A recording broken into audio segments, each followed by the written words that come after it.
Hello YouTube, this is Carl at BMX Guy. So today I just went 46 revolutions around the sun. And yeah, today I'm going to do a little bit of vlog on what I'm doing. So I just did the RAGBRIA. The RAGBRIA was done on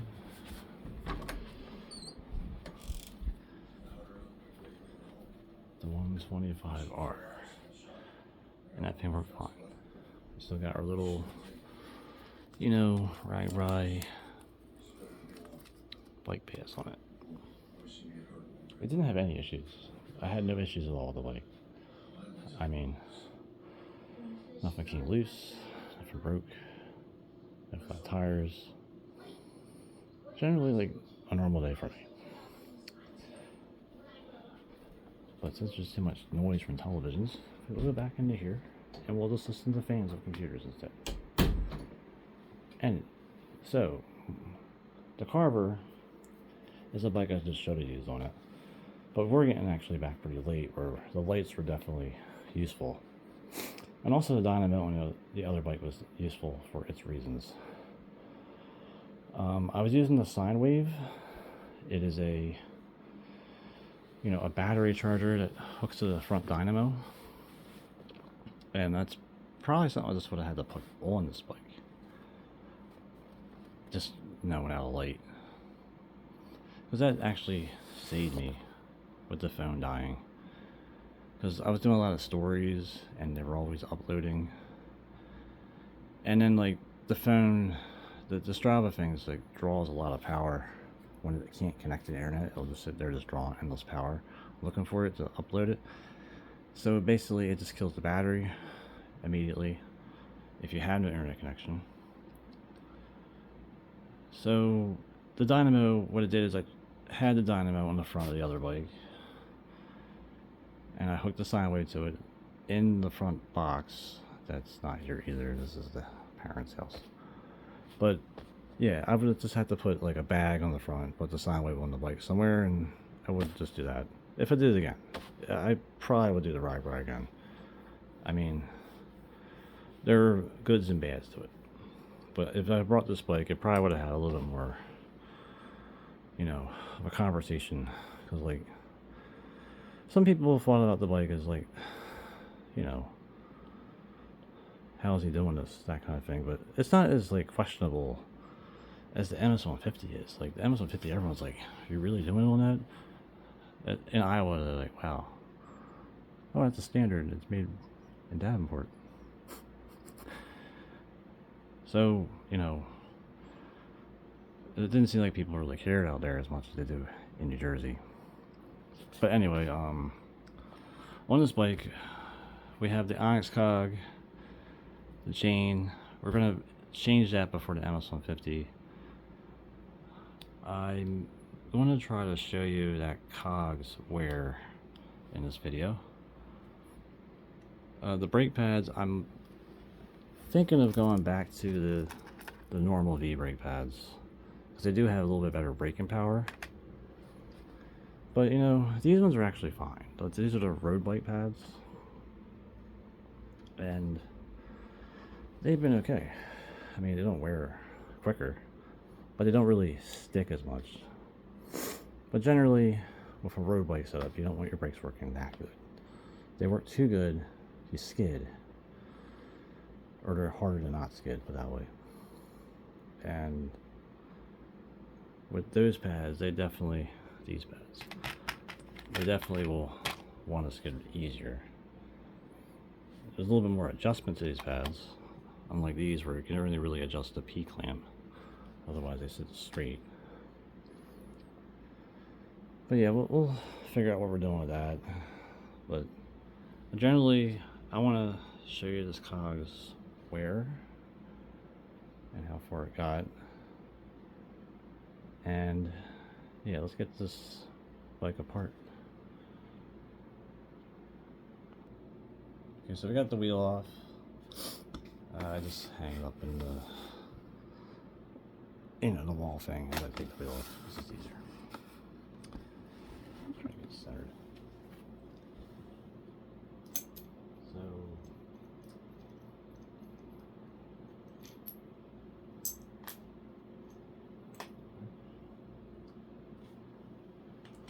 take a look at this cog. Now, generally I like to do it this way so the pawls don't fall off that thing. Yeah, so this is the 4-paw driver, do not be confused with it. And here we have the Onyx cog. After about well,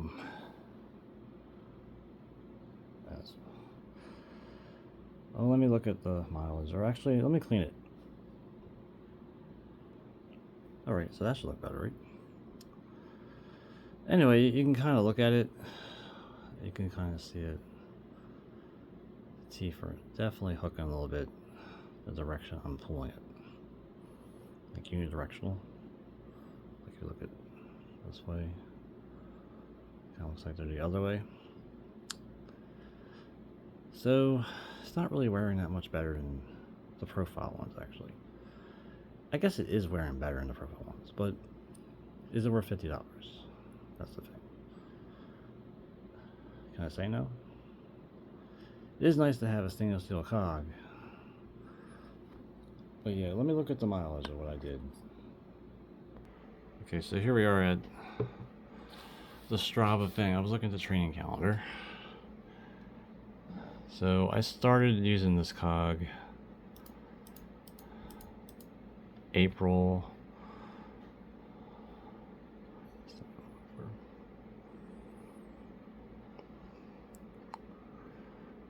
sometime this ride right here, the bike party ride. So this is the bike party ride. That's the first ride I did with the Fang. I kind of added that note. What I should do is like put the mileage of the bike on the day of using the cog, so I don't have to sit there and go through all the freaking rides figuring out the mileage. So I did 1,400, oh no, 1,400 kilometers on it. So what is 1,400 kilometers in mileage?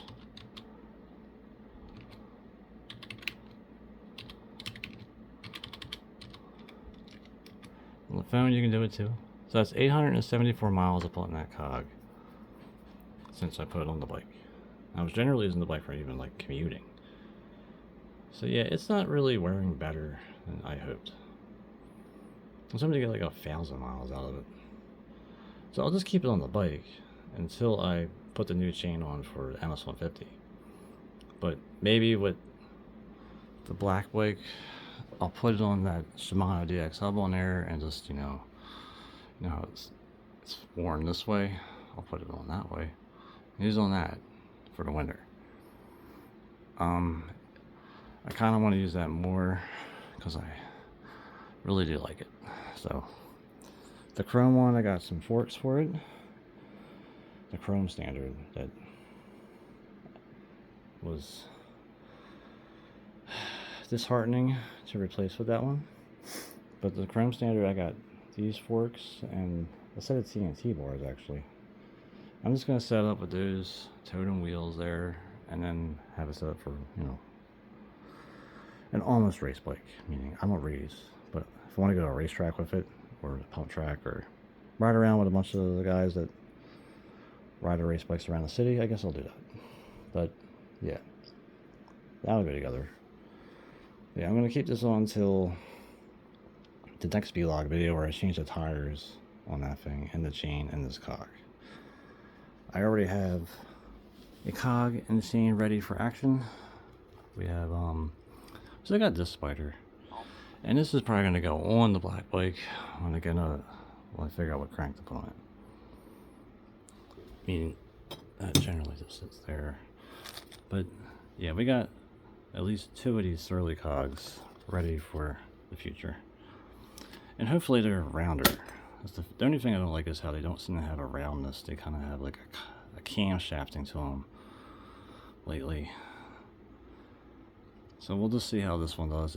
We'll, you know, do a dry fit of both of them on the driver and then just see which one's rounder to use. I mean, I shouldn't have to do that, but the last few of them were always uneven like that. This wasn't the most even, but it also could be this driver. profile cogs, they get maybe 600 miles riding them, like as much as I do, climbing hills and stuff. But they're like only like 30 bucks. You know, if this is only lasting as long as them, it just means like that's more worth the money. This driver in general is a steel driver. It's stainless steel. The titanium driver is almost half the weight, even though the cog must add much weight to it compared to the cog on this one. But this is, let's say, 1 full ounce, and this is like half an ounce. So there is difference in weight, and titanium does seem to be pretty longevic. The stainless steel seems to be it's doing pretty good. If you look at the paws, they're not squishing the holes, you know, with the pushing. Yeah, they might be, I don't know. But the titanium doesn't seem to have that issue, like with the 4-paw driver. This driver is what, from 2001? And it's really not wearing in those holes. There's also this one. This is the standby one for the same hub.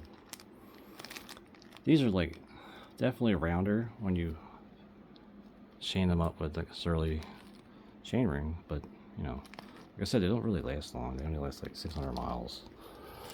I want the cog to last the whole year, and the Surly cogs definitely get the whole season or year. And yeah, I guess you could just flip them the other way, but you know, if you look at the teeth on the Surly cog, they are squarer, and that's kind of why they probably last longer. I don't know, but yeah, I tried it out. It was okay. For racing, that would last 1 day perfectly fine. You generally are replacing the cog and chain every single moto, because you're putting so much force in the chain in the race. You just want to make sure your chain doesn't break, and you should always replace the cog with the chain. I don't know. Generally, the tandem hub that I had since 2019, that's been doing fine. It still has its original bearings. I didn't even change the bearings yet. It's not loose this way, like it doesn't. Well, actually, it does feel a little sloppy there. But when it's tightened up, it's still tight. That's what matters, I guess. The big thing that helps the hubs is putting that pedal washer ground out to the side of the axle, because it's a stronger metal than what profile gives you, and that keeps everything from loosening up. I don't know. I do know, like, since it's a newer laser etched hub, it does seem to be much better than inscribed hubs were. But yeah, that's just a vlog and small tidbit what's going on. Anyway, thanks for watching.